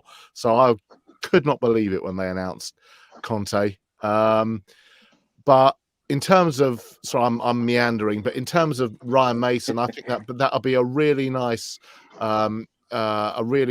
link between the English players, Conte, and the Italian, his team, because it was like the Cosa Nostra. I don't know when all those Italian team, I'm gonna have a word. You talk to me. But yeah, I think that's a really good appointment, and hopefully, he will explain what goes on. And you fund my wife. You fund. Darren, I hope you're working on your Antonio Conte. I will do. I've done a few radio adverts as Italian waiters, actually. They're normally really, really chirpy. Come to Mario's. You get the 2 spicy meatball for 1. This man called it Monday. Ciao, capiche? Anyway, that's another thing. That's just cost you 250 quid, by the way. But yeah, I think that's a really good appointment. I think that's a really savvy appointment, and I'm glad that he's got a role. I think that link up, that bridge between the English guys and the Italian guys, and also they can explain the ethos, and I just think that's clever. That's clever. I'd be slightly worried if there were no English, fluent English speakers in his party, but I mean, good things. We can't get carried away, but good things. It's all looking positive, really is. Craig, let's come to you now. For me, and I think some of you have said it already, man of the match has to be Hugo Lloris. He's kept us in the game. He's made some tremendous saves in that game. He's at the end of his contract at Spurs in the summer. Should Tottenham offer him a brand new contract? Yep. Yeah, definitely. I think Spurs usually put this in their contracts. Has he got a year to, the option to extend for a year? I can't imagine he wouldn't have. Well, Hugo Lloris has come out a number of times now in the last couple of months, and he's been asked the question by journalists, are you going to be staying at Spurs? Is there any plans to stay at Spurs next season? He's answered no. So at the moment, there has been no contract offer. That's interesting, isn't it? I mean, I still don't think Galeni's is a good keeper. I still don't think he's quite ready at the moment. If it was right now, I don't think he'd be ready to take. I wouldn't be as confident as having Hugo between the sticks. But he's been such a good servant to the club. Whenever you lose a player like that, some players are irreplaceable. I think there's plenty of good keepers out there, so I wouldn't say Hugo's irreplaceable. But I don't think what we've got at the moment with Galeni would be on a par with what Lloris offers us. It'd be interesting to see if they go in for any keepers in January. I can't see they would. And I think it just depends how Conte gets on this year. Again, it might be that Hugo gives us another year. He always, I think he wanted to go to back to France, didn't he? Whether that be PSG or whatever. So, which is understandable. He's been a hell of a good servant for us, and he wants to go back to the country he came from to play out probably his last few years. Fair play to him. He'd go with my best wishes, but I really do hope he stays, to be honest, Chris, because I think he's been such a good servant to the club, Lloris. He's brilliant. I've always loved Hugo. Yeah. I couldn't believe Gazzaniga went. I really did like him. I thought he was such a great goalie. I thought his energy and his shot stopping and his distribution, I thought he was great. And when they offload, I'd love to know the reason, but I don't know if any of you are more party to that. But I thought he was a great goalie. He was all right, yeah. Steve Hitchens. Am I getting carried away? I wouldn't say. I personally wouldn't have had Gazzaniga as a really good goalie. It's just my opinion. He was okay. He was certainly better than Michel Vorm. And why Pochettino played Michel Vorm in an FA Cup semi-final? That's my big gripe with Poch. Never know what happened there. Mourinho did it, didn't he, as well? Yeah, Gazzaniga. I think Galini's a better keeper than Gazzaniga slightly. If you ask me to weigh him up, but I just think Gazzaniga needed to play football, Darren, and that's partly why he left. But if anyone deserves a trophy, I hope it is Lloris, though. For, like you say, his loyalty alone. If anyone deserves to be as captain lifted a trophy, I hope it's Lloris come the end of the season. So I'm not saying it will be. He'll be lifting it. Don't worry. One of them. Conference, FA Cup, Carabao, one of those. Did you see the? You must have seen that the meme that went round. I nearly sent it to you, Chris, and I thought, I don't know if I don't know if overstepping boundaries here, but it was the chat between Mourinho and Conte when he's whispering in his ear. Did you see that? No. Yeah, I saw that. And he said, and Mourinho says to Conte, "It's brilliant here. They pay you to stay. They pay you to come in. You don't win any trophies, and they pay you when you leave. It's fantastic." Paul, let's come to you. Comment on screen now. I think the FA Cup will be interesting now under Antonio Conte instead of Nuno. Your thoughts? When you see tonight's team, do you think that Antonio Conte will go strong in the cup competitions? Because when you think about it, Pochettino never ever put in the best starting 11. There were always a couple of fringe players in there. Even when Craig just said there about Michel Vorm playing in an FA Cup semi-final, and he made some strange decisions in cup games. League position was always very, very vital. Jose Mourinho always put a fairly strong team out. Nuno Espirito Santo, in the games that we have played under him this season, he put a second string out, our B team, if you like, what Darren said. How do you think Antonio Conte will approach the cup competitions this season? Will he take it seriously?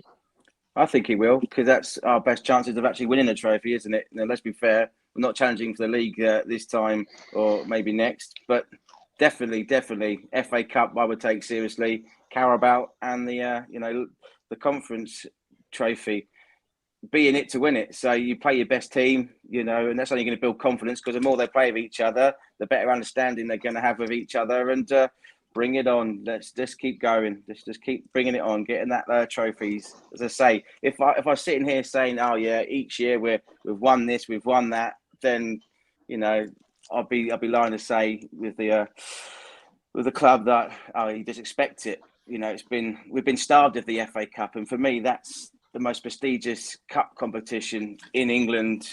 Chris, we said it, Craig, Darren, 91. It's too long of a club for Spurs not winning that beautiful trophy. So, take it seriously. Let's get some silverware come the end of the season, and then it just builds the confidence. We move on to the next one.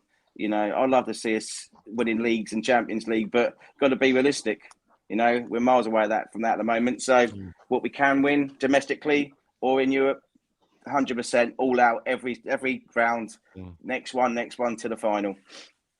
If you're a winner and you're used to if you're a winner and you're used to like banging in, the championships and the Super Cups and whatever, like here, you wouldn't have the mentality to say, "Oh well, we'll save this." We'll save this cup, and no, he's only just come in. Like he's going to go balls out in this. And as I nearly said Paratici, as Paratici said, Fabio, as Fabio said, a cup is a cup. There are no big cups or small cups, and I like that. That's a good answer. Do you think it is that fact then, Darren, that the fact that it is his first game, that it was very important to just get this job done and win it? Or do you think that he will continue to go fairly strong going forward, especially this season? I mean, he couldn't lose this for two reasons. One, it was his first game, and you need, you know, if you're a packed stadium, a home stadium, and you're playing Vitesse, who are, with respect to them, you know, the 5th in the Dutch league, you need to win it. You need to start the ball rolling, and secondly, in terms of where we were on the table, we had to win it because we've swapped places with Vitesse. So, you know, it was a must-win game, and you know, it wasn't pretty. It was like the boxer who comes off the ropes, you know, and then manages to win ugly. But we did it, you know. Oh, look at you with your euphemisms. Yeah, all right. But no, it's job done. It's job done. And in answer to your question, yeah, I think he'll take everything seriously. I mean, Christ, if we can win, whether it's the Carabao Cup, the Rumbelows Cup, the European Conference League, or the Milk Cup, you know, showing our ages now. Take it seriously and get something. What a thing to do to win a trophy in your first season. Did I say trophy? Sorry, got to take a shot there. Sorry, Chris. Well, I was going to say, I want to ask the three of you: are we talking about trophies because you're on my show, or are you talking trophies because of Antonio Conte? What is it? Mixture of the two, Chris. I think. Definitely. Darren, it's been far too long for trophies. Comment on screen now. I'm Korean. Is Heung-min Son really world class? I want to know what the British think. Now, I can tell you before you say, Darren, 100%. I think Heung-min Son is absolutely world class. He's my favourite current Tottenham player. Always gives 100%. Always delivers in big games. He deserves trophies. He deserves success. Always smiling. Such a fantastic character on and off the pitch. Darren, what are your thoughts? He said in the he took the post-match interview today, Chris, which you wouldn't have seen, and it was Jeff Fraser is now on Sky Sports. Chirpy Cockney, blonde hair, good-looking guy. So, and he asked him, you know, are you excited to be playing under Conte? And he said, I'm excited to play under any Spurs manager. You know, Pochettino, Jose, Nuno, and now that was a good answer. And I think even when he has a bad game, it's not for the lack of trying. He has a bad game because of the service that he hasn't received. I just think he's unbelievable. I've got his name on the back of my shirt. I absolutely love the guy. I think he's left foot, right footed. He's cheeky. He's clever. And we shouldn't forget, you know, what Jose did to Harry and to Kane and so on. When, you know, that first season or two, the first season, it was unbelievable. And if we can get that going again, my God, what a strike force we'll have. He's brilliant. He's world class with that, and he would fit into any team. I'm sure he would. Yeah, he's incredible. Doesn't get talked about enough in transfer windows. Don't get me. I don't want him to go, of course. Good, but like what I mean, he can walk into any top 4 team in England, hands down. I love everything about him. He's always smiley. He always loves the fan. He's happy to do photographs with them. Amazing, you know. Sonny, as it goes.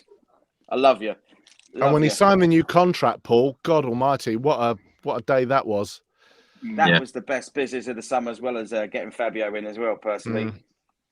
Craig, let's come to you. Comment on screen now. Do you think that Antonio Conte can train these mistakes out of Eric Dyer? Now, when we do these live streams and these live Spurs chat shows, it seems that 1 or 2 players always get it in the neck after a game. I would say that Eric Dyer's probably got the most comments in today's stream from what I've seen. I suppose I'm going to go back to that same question of Antonio Conte working with players, improving players. Can he improve Eric Dyer? Do you know what the funny thing about Dyer is? And I think you'd mentioned it before, Chris, is under consecutive managers, he's been the first choice centre-back, essentially, hasn't he? You know, even he was not necessarily playing centre-back under Poch, but Poch liked him. And then Mourinho liked him. Mason liked him, and then Nuno liked him. Now, is that the case? He's the best of a bad bunch to play alongside Romero? Possibly. Are there better centre backs out there that you know, if we go big in the transfer window to get another centre back, it's quite obvious Dyer's going to be second string? I don't know. Can he be coached out of making mistakes? he did make a mistake for the first goal, but he kind of fell over a player that had fallen over in front of him. So I wouldn't, if you watch it back, I mean, he should have been sticking with the player, but it was just a little bit unlucky. But yeah, he's a bit like Sanchez. He's got a clanger in him almost every game, hasn't he? Yeah. But the thing is with Eric Dyer, I'm not a massive fan of Eric Dyer. I'm but at least he looks like he cares a lot of the time, and that's all you can ask from some of these. Some of the players didn't look like they cared at all, but Eric Dyer, at least he looks like he cares. I'm not saying that makes him good enough to play for Tottenham. Don't get me wrong, but there must be something in there that all those managers play in, Chris. You know what I mean? Like you've said, there must be something that perhaps we're all missing. I don't know what that is. Perhaps it's the language thing where he can talk Portuguese and Spanish and the communication. Apparently, he talks a lot and organises. I don't know. Very strange. Oh, it's Gary's home, is he? It's in hot tub. He's in the hot tub with his tank fastics, probably. Yeah, with his tighty whities. I'll tell you the best thing about Eric Dyer. He's not Harry Maguire. There you go.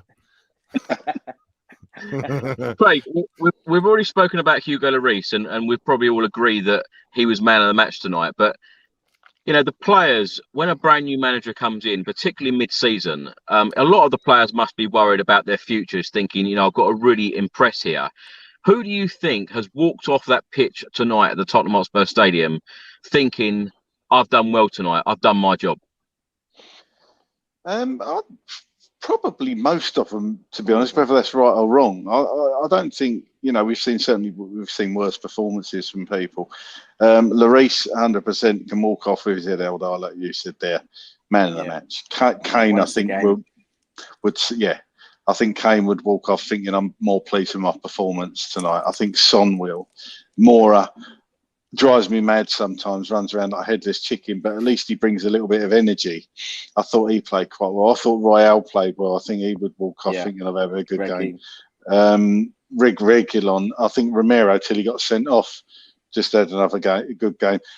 The two that I don't think particularly played brilliantly or didn't have the best games was Skip and Højbjerg, which is strange, and it'll be interesting to see what he does with that midfield. I still think what Chris said was right.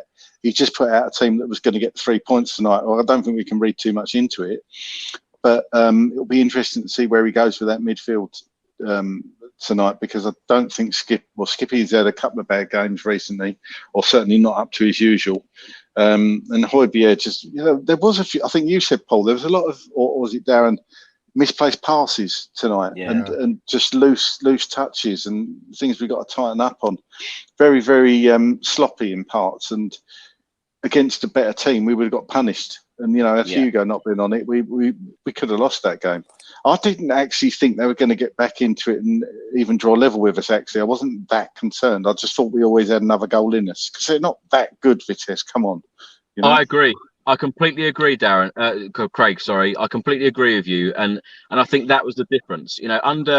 Whenever I used to watch Spurs under Pochettino, even if we go a goal down, I wouldn't really worry that much, because that we had enough in us, particularly fitness-wise as well, that we could go the whole of the 90, 95 minutes, whatever was going to be played, including stoppage time, that we have something in us in order to get that goal. And I felt like that tonight. The confidence level from me being a fan, I know I've been particularly confident over the last 48 hours since Conte has come in, but when I saw that starting 11, you think he's taking it seriously. He wants to win this game. It's very, very important to him. And as Darren said, he's not going to want to have lost his first game, particularly at home. Paul, let's come to you. Karen writes on the screen now. Emerson done the best. Apart from Hugo Lloris, who was your standout performance today in that team? I actually thought Reguilon was amazing. I thought bombing up and down that left wing. I thought, as I said previously with Davies, he was electric. I know, obviously, again, like you said, misplaced passes, but his energy and work rate was amazing compared to previous games we've seen him do. Kane, again, I thought was on it from the start. Sonny, well, there's no what you get with Son. He's going to be running and scaling any defences he comes across. More of the same energy, and that's what we were lacking beforehand. It was just the lack of passion, the lack of running. I'd like to see the heat map just to see how much running they've done tonight compared to previous games, because it would be treble that. I'm hoping, we start seeing those statistics about the, least running, least shots, etc., in the Premier League changing, because that's what you want. You want players playing for your club, Chris, don't we? Like we love the club. You want them to do the same thing. And with Conte, you're going to get it because he won't settle for second best. And he's been on the touchline screaming. He's probably lost his voice. I don't know how he's talking tonight because he doesn't stop, does he? So, and that's what you want from a manager. Yeah, absolutely. Love his passion, as I keep saying. Yeah. Darren, let's come to you. Blue Mountain writes on screen now. Antonio Conte will sort out fitness and we will play for two halves. And I think that certainly when we saw the Amazon documentary as well, I think that Jose Mourinho was particularly surprised about our fitness level, because when you go back to the days under Mauricio Pochettino, we just seemed to run forever. And then the fitness levels just seem to have dropped so low. Mourinho and of course Nuno. Do you think that Antonio Conte will really work these players hard in training? Is this what a born winner does? Well, I hope so. Did I read somewhere that we've got 2 fitness coaches now, or am I imagining that? No, there are. Is he brought over? Is that right, Paul? Yeah, right. Yeah, there is 2 fitness coaches. Well, there's your answer. I mean, yeah, you're absolutely right. Under Poch, it was like Fergie time, wasn't it? The amount of late goals, and it was so unspursy, when we with this never say die attitude. So let's hope that we get some of that. I was quite surprised, actually, how flat we were in the second half and how we allowed them to bully us. Flat in terms of shape and in terms of energy. I would have thought that we would have gone on and, once you get 3, would have been party time. I'm not saying we'd have scored 10, but, I was very surprised how flaccid we became in the second half. I thought there would be a lot more energy, but, there's a lot to learn. The other thing I thought was defensively, I thought going forward we were all right, but then there's the defensive shape. I'm going to say something controversial now, at the risk of sounding unpopular, because I've been watching all the comments on Twitter and all the comments in the chat. So I'm going to say something which would probably be an unpopular view. I wasn't that enamored with Emerson tonight. I thought, bar a few of his step overs on the right hand side at the end of the game when he did a few little tricks and a couple of flicks, that's fine. But I just thought positionally, he needs to watch himself. If you're going to go forward, you can't leave a gap at the behind you. And I thought crossing wise, I don't want to pan him on one game, under a new manager, but I wasn't as gung-ho as a lot of the comments I've been reading tonight. Sorry. I suppose it's one step at a time, Darren, isn't it? Of course it is. We've got to feel confident under this new era of our new Italian head coach, and I love saying that. Joseph writes on screen now, we have our Spurs back. That performance reminded me of Martin Jol. Some good players, some awful. Most importantly, we all wanted to win and work hard. We got our Tottenham back tonight. Craig, do you feel like we've got our Tottenham back? Because as I keep saying, and people are going to probably be sick of me keep saying it, like I do about trophies, Antonio Conte as our new head coach, do we have our Tottenham back? I think we will in time, yeah. I think we will in time, and we saw glimpses of it tonight. It wasn't a totally vintage Tottenham performance, was it? Wasn't it? I mean, I suppose you could argue it was, because it was a typical Tottenham performance in that we scored 3 and then conceded 2. But I suppose in that regard, we have got Tottenham back. That's what, would you rather win a game 3-2 like that and have a game like that, or scrape a 1-0 like we did against Man City? I have to say, I'd rather see a game like tonight. As long as we a win's a win. I've just always, I've been used to for many years, you're the Tottenham way, the attacking, free-flowing football. It's about playing with style, that we are we are Tottenham Hotspur, you know, that thing they used to show in the stadium that they still shouldn't have got rid of. They should have just updated it. It used to send shivers down the spine every time you watch it. Ready or not, here I come. Shoom, shoom, shoom. Look, Gary, look. They're coming, Gaz. They're coming. I just think Conte will get it, and that's all I can say on the matter. I just think Conte will get it. You know, best chance under him. And I think you said before, bringing in Ryan Mason is that in itself is a very, very clever thing to do. Yeah. He does bridge that gap. You know, he knows the players, and he will be that link between everyone. Is Ledley King still on the coaching squad? What's happened with Ledley? I haven't heard anything about Ledley, actually. I don't know if anybody knows. He's not actually, no. He's just remaining in his role as club ambassador. Okay, well, at least they've kept him on, and quite right too. Obviously, the defensive part, he's perhaps not quite ready for that yet, then, because there's obviously a bit more work to do there. But Conte gets it. Conte will get it. He's, you know, he ain't won the things he's won without getting it at every club he's been at. So, yeah, I would go as far to say we are getting our Tottenham back. I don't think it's there yet. No, the good thing is, though, we've already got a manager that, you know, knows the Premier League in and out and actually won it. So it's not as if you're getting a new foreign manager that's not experienced it. He knows what it needs to actually be successful. So just give him time, give him the resources. You know, let him identify players who he wants to keep and get rid of.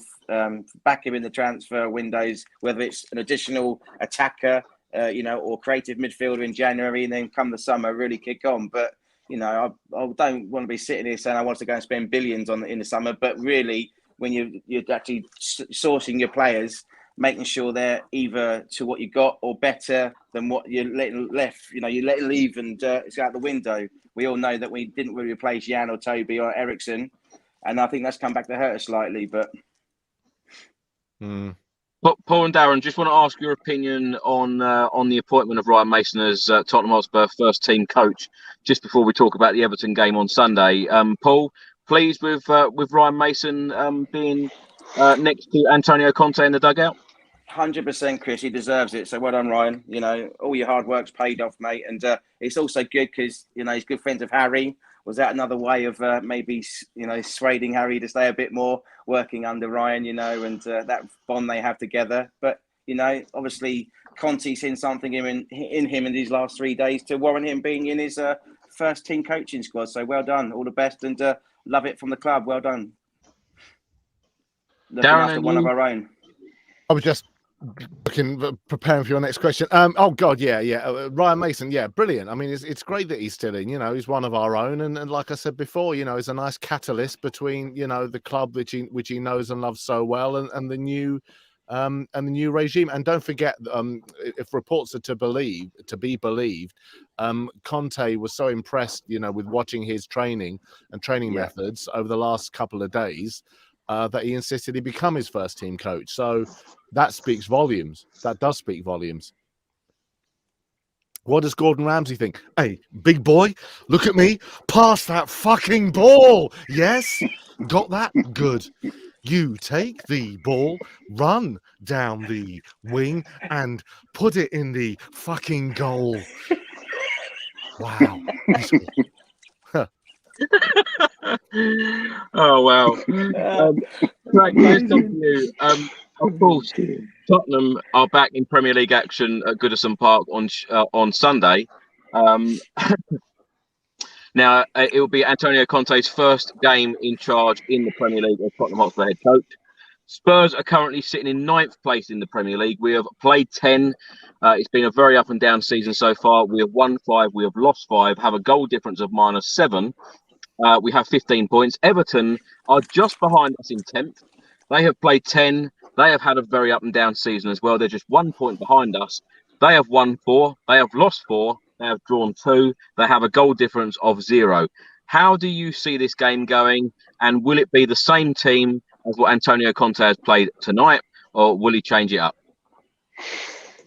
I think he'll change it up slightly. I think, I was saying that if he's going 3 at the back, he might stick with Davies. I don't know. But I didn't think Sanchez played that badly when he came on, to be honest. So that's the only change I could perhaps see him made. I'm seeing Ndombele coming in for Skip, perhaps, because he might want to go a bit more offensive in the middle of the park. It's interesting. I don't know. I'm not sure about that one. I think the front three will be the same. He'll just be concerned about getting off to a winning start in the Premier League, to be honest, and just want the 3 points. I can see us going there. I mean, Everton have been conceding goals. I know we have as well. But I just think new manager bounce still. I think we've got a chance of winning. I don't think. I know you'll probably do score predictions in a little while, Chris. I won't say what I think the score's going to be, but I can see us nicking it actually at Goodison, to be honest. I wouldn't have said that under Nuno, to be honest. I think we would have lost. It might put a lot of confidence, though, Craig, into those forward players. Heung-min, Son, Harry Kane, Lucas Moura, 3 forward players. They've all got on the score sheet tonight. Well, I say that. One of them's actually been put down as an own goal now. But all been heavily involved in the 3 goals tonight. It must give them confidence, particularly after so much negativity after the Manchester United game. No shot on target in 90 minutes. Of course, you had the Burnley game, no shot on target, 65 minutes. The West Ham game, that second half, no shot on target for 45 minutes. So all 3 of them scoring tonight, it must put huge confidence into all 3 of them, of course, going into the Premier League game on Sunday. Definitely. Yeah, I couldn't agree more. Couldn't have put it better myself. Absolutely. It's funny how this confidence thing, and like with a striker, even haven't scored for ages, like Harry Kane. How often do you see it where a striker will not score and then he'll get 1, and then the next week he'll go and get a hat trick, then he'll go and get 2, then he'll nick 1, and it is all of confidence breeds confidence, and if Conte's giving this positive vibe, I said it before, he's giving this positive vibe around the place and giving the players belief that they can win. Then what was that? I missed that. What was that? He tapped Everton 5, Tottenham 5. No. Oh dear. Yeah, let's hope not. Confidence. Let's go for the confidence. Yeah. Maybe under Nuno, but not now. No, well, that's just it. You could see how flat it was under Nuno. You could see how flat everything was, and we probably would have gone to Goodison and lost, like I say. But the other thing is that Everton have lost their last 3 games as well, and if we can go there and score a goal, the fans might just go within themselves, like what happened in Newcastle. They had all the buoyancy, and it was like the Rio Carnival up there. And as soon as we scored, it sucked the life out of them. So if we can do that on, as much as Rafa, is a lovely guy and a great manager, if we can get a goal. I actually think it's a very, very important game. Just looking at the table, like you say, Chris, we're on 15, they're on 14. Crystal Palace are in 13th, they're on 12. So it's all tight. It's all, so if we can get 3 points and leapfrog at Everton, going into the break would be a fantastic thing. It really will. I mean, I wouldn't be happy with the draw. I think we can go up there, score a goal, and then score a couple more. I'm not sure who TVM is actually referring to, whether it's Tottenham Hotspur Football Club or us 4. It must be us 4. It's got to be Tottenham. It's got to be Tottenham, I think. Paul, how are you feeling about the Everton game on Sunday? Are you feeling that a little bit more confident now? I am, Chris. Yeah, I wasn't after the United game, I have to admit. The thought of going to Goodison Park, I know the way we're playing against United, I can only see one outcome, and it wouldn't have been the 3 points coming our way. But certainly, with Conte in charge, the performance today, I think he'll keep the same team, maybe 1 or 2 out, but I think he will keep the same nucleus, because at the moment he's just going to, obviously, like you say, try and get the 3 points. So it'll be tinkering, I think, over the international break to really work the players that aren't on international duty harder and really assess his squad. So. But we all know Goodison Park's, it's like us, it's an old nice ground, in so to speak, that the fans are close, great atmosphere like the old White Hart Lane is, and it will be a difficult game, but more confident than I was Saturday of last week. Darren, how do you think that Antonio Conte will change it up? Will he change it up? Will he stick with this same 11 that played tonight?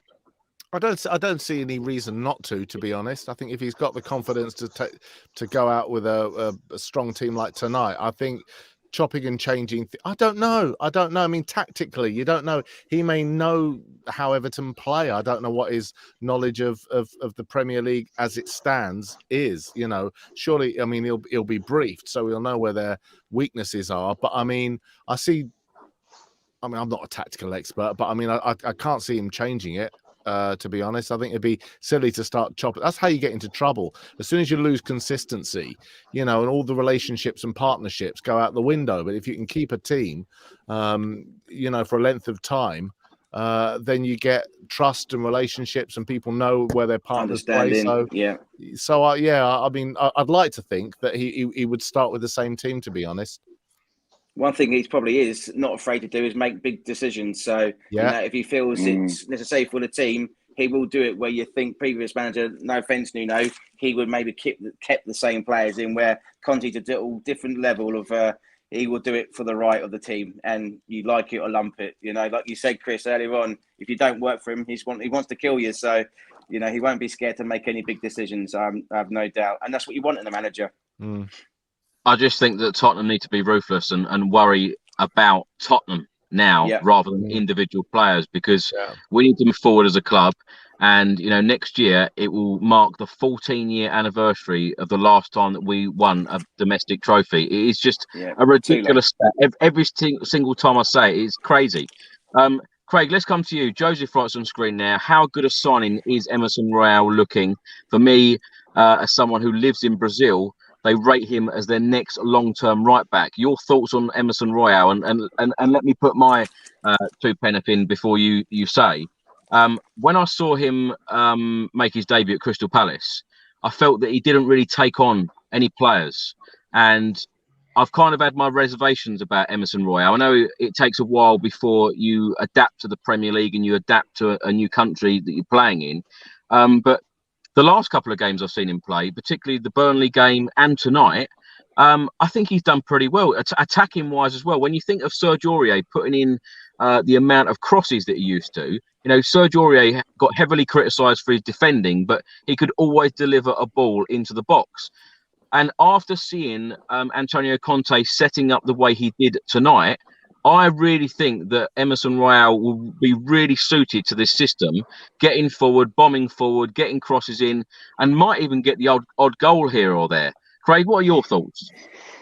Yeah, I totally agree with your analysis of him against Palace. I wasn't that impressed, to be honest. I thought, Christ, we bought a dad here, you know, but you've got to give players a little bit of time. You know, I don't know if he speaks English. I don't think he did. Certainly, I think he's learning it, isn't he? But I think the last couple of games he did, you're spot on.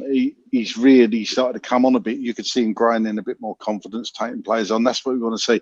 You see, rightly or wrongly, I compare every right back we get to Kyle Walker.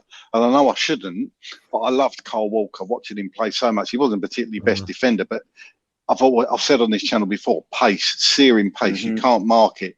And just to see him bombing down that wing, his pace got him out of trouble. Of course it did, but you know, who cares if you've got it, flaunt it, sort of thing. And so, in my opinion, early days, but I think he's the nearest thing to Kyle Walker we've had in a number of years, even with over Trippier, Aurier, Tanganga, Doherty, or as Roy Keane used to say, Doherty. You know, I don't know what's going to go on with him. Crikey, he's just not at the races at all. But Emerson, I'm quite excited actually to see what he's going to do in this new role, because I think seeing him get a bit more forward tonight, if he's got the ability to cross the ball. So I can see him really pushing on and making that place his own. I'm absolutely intrigued, Craig. What other impressions can you do? I couldn't. I would have to. I would have to have an hour with Mr. Altman, I think, in a bar for him to teach me the skills. I'm good. What I am good at is accents. I can't really do impressions, but I'm very good at accents. But yeah. Sorry, go on. No, go on. I was just going to say, Craig, can you actually remember in Italian when you said it the other day, the trophies are coming? Can you remember how to say that? I knew you was going to ask me this. No, because I do speak. Do you know what? I do speak a little bit of Italian, but I've never had to learn that being a Tottenham fan. So I had to look up it's I trofei something else, and I can't remember what it is. I really can't remember. You put me right on the spot there, but I can't remember. I think we all need to know that. We definitely need to know that. Darren, what were you going to say? I was going to say, when you were talking about right backs bombing forward, who gives me the metaphorical horn is what? Is Adama Traore. When I see him, I just think, oh my God, I'd love to see him in Tottenham. I thought you was going to say I'd love to see him in I said earlier. I was going to say I'd love to see him in a pair of tight shorts.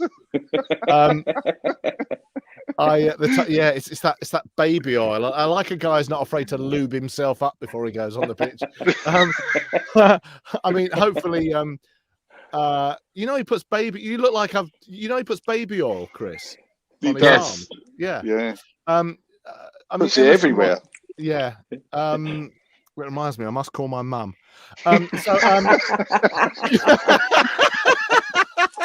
What a thing he would be to see him in a white shirt going up and down that right hand, don't you think? Oh my God, I think he's brilliant. I think you should have Adama Traore on the right and Alan St. Maximin on the left. That'd be an attacking formation. I'll tell you, Christ. Wow. Tell you. Do you know what? I'm absolutely intrigued to learn about where people watch these videos from. We just had a comment from Brazil. We've got a comment here from Kazakhstan. People watch these videos from all around the world. So I can't thank you enough for all of your support and all of your comments that you submit. Darren, while you're on the subject of transfers, who would you like to see Tottenham Hotspur sign in January? Oh God, I'm not the best one to ask. We definitely. What positions? What positions? Okay, definitely need another striker. Definitely, Harry Kane can't do it on his own, and they need to have a long discussion about where is he going to be the marksman up front on his own with balls coming into him? Is he going to swap with Son? Is he going to come deep? That needs to be worked out because he can't run around looking for the ball like he has been doing. We still need that Eriksen role, don't we? I don't know whether what's going on here. It's the scene where people live. Oh, bloody hell. We still need that Eriksen role, that number 10. We need to link up play because I think today we've seen that playing these I support Manchester City. These balls that are trying to split defenses aren't working at the moment. They're tonight we were it was very hit and miss, and like wayward passes. So a link up in that role would be for God's sake, yeah. He's getting high on those fizzy lollipops, the ones that sort of you suck and they just sort of the sherbet. Yeah, that's it. Yeah. So there you go. I think a striker and someone in that creative midfield. We need a link up. We need a link up between the three and the front players. There you go. Craig, what about you with signings? Do you think that Tottenham will do much in the January transfer window? I'm just intrigued to see all these people. Cayman Islands, Christ Almighty! If that's real, people are putting these places. That's incredible. I'm from Romford, so it doesn't make really all these wonderful places. Do I think? 2 minutes. I've just got to plug my phone in. Hang on 2 seconds. This is an absolute shit show. We've got Gary sticking his oar in. We've got him leaving, and Where's the discipline in this? Come on. Well, I've just literally had a comment from Ricky Norwood saying that he is watching. So Ricky, I hope you and your dad enjoyed the game tonight. They sent me a video, a couple of minutes into the game, and they look like they were absolutely loving it. So I hope you've had a good night, Ricky. Paul, let's come to you. Who would you like to see Spurs sign in the January transfer window? What positions? Is it going to be the same answer as we always give? Another defender, creative midfielder, a striker. If so, who? Yeah, definitely. I would like to see another striker coming in. Like you said, Harry can't do it on his own, and I'd like to see him have a bit of a competition for his place. Like I said previously, he's number one on the team sheet. But if you've got someone that's equal or is going to push him, it's only going to make him better as a player. So definitely another striker, a creative midfielder. I'm so gutted we didn't get Sabitzer. I liked him, but obviously you knew that Barbados, very nice. Once Nigel went to Bayern Munich, you knew that was going. I would like to see someone English though, Chris, like a few proven Premier League players. I like Maddison. I obviously loved Grealish when he was at Villa, but we know what happened there. But there's some, English players maybe for a change. I don't know if Conte would go back to Italy, Inter, or some players from the Italian league. But definitely see hopefully a few improvements. But the fact that he's worked with Fabio before and they got a great friendship and relationship, it's only going to be a win-win for us anyway, Chris. So.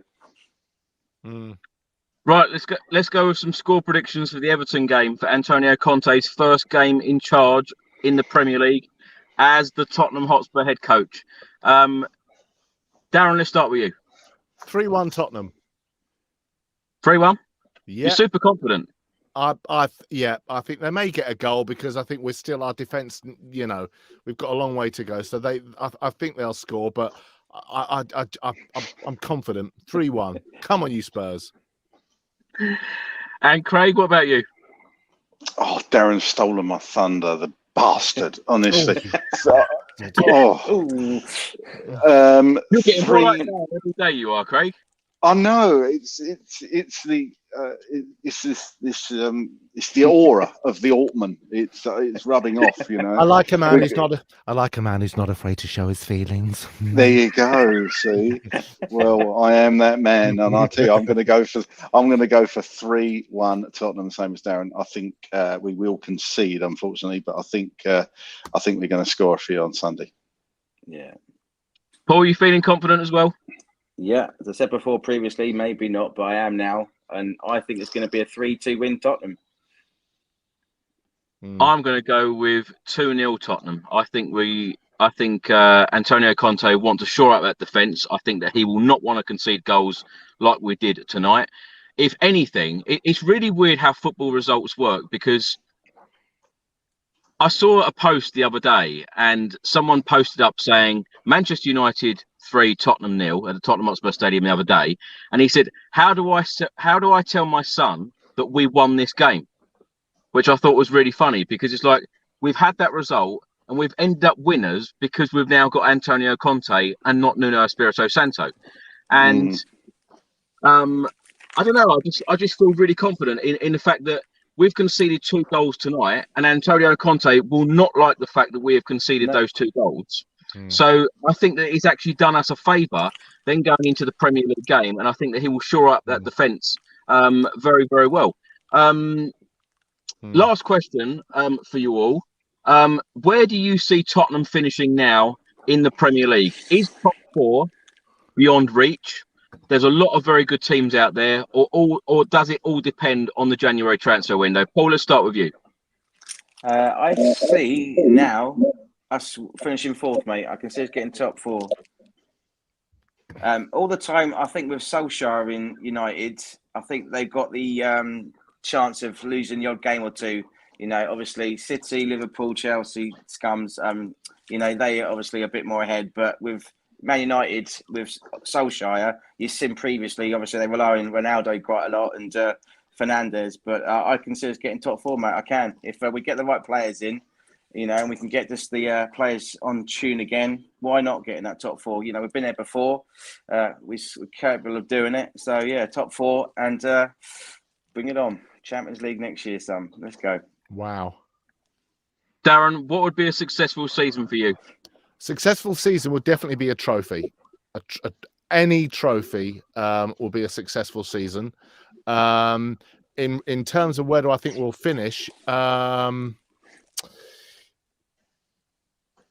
it's not. I think it depends on two things. Firstly, what we can do in January, what business we can do, and secondly, how quickly all the players can get on board with his ethos and his way of thinking.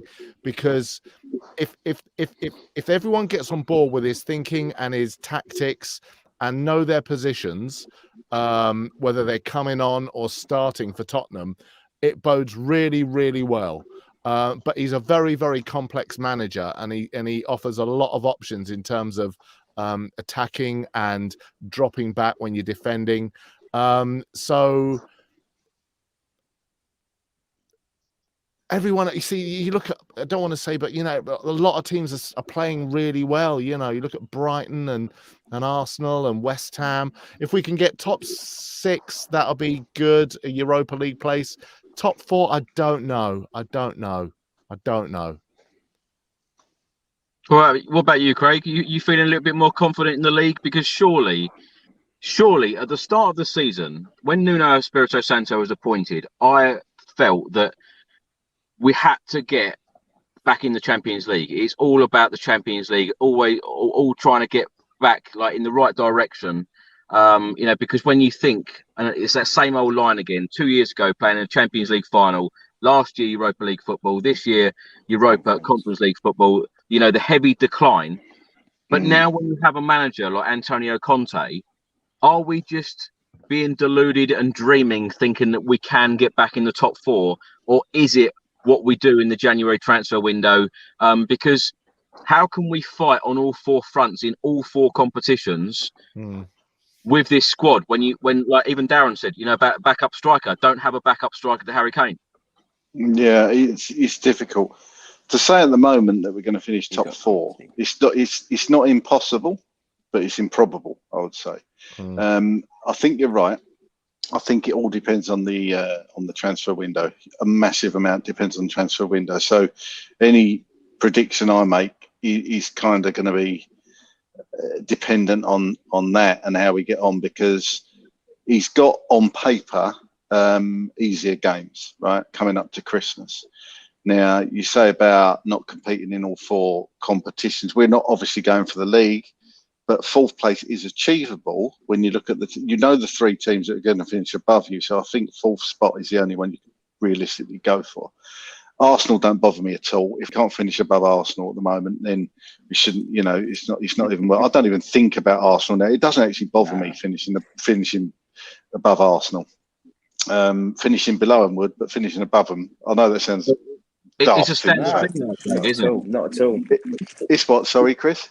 It's standard now. It's something we don't even think about. It's a standard thing. Yeah, I generally don't think about it that much. United are up and down as long as they keep Ollie at the wheel.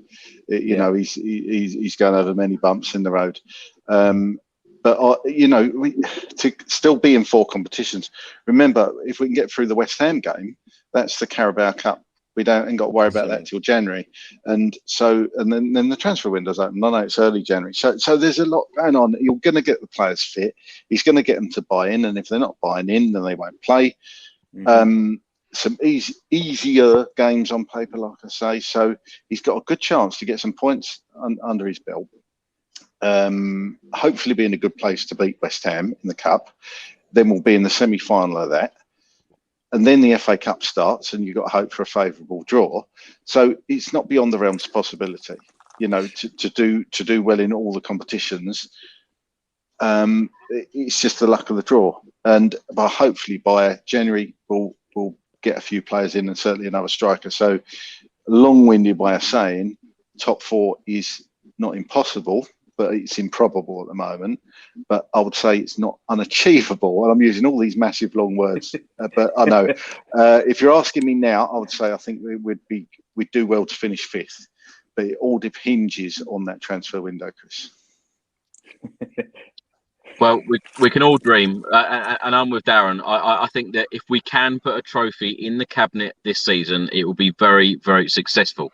And when you think that we have already had Jose Mourinho as a manager, Ryan Mason as a manager, Nuno as a manager, now Antonio Conte as a manager, 4 managers in the year of 2021, you know, all of us Tottenham fans deserve success. We deserve this. And I've been saying this over the last couple of days.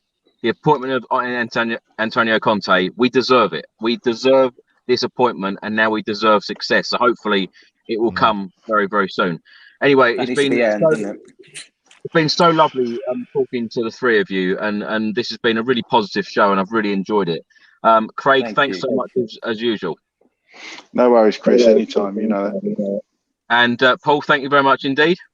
Thanks, Chris. Always a pleasure being on your show, mate. And thank you for the lovely comments and the listeners and people watching afar. Pleasure meeting you, Darren. And you know, love it, Chris. Come on, you Spurs. And I'm actually sitting here and I'm not covered in sauce, so it's great. Win-win. Well done. And Darren's thinking, what the hell is all that about? Darren, any more impressions you can give us that you've been working on, because and tell everyone where we can find you, because you produce some absolutely fantastic stuff, and the things that you're always involved in.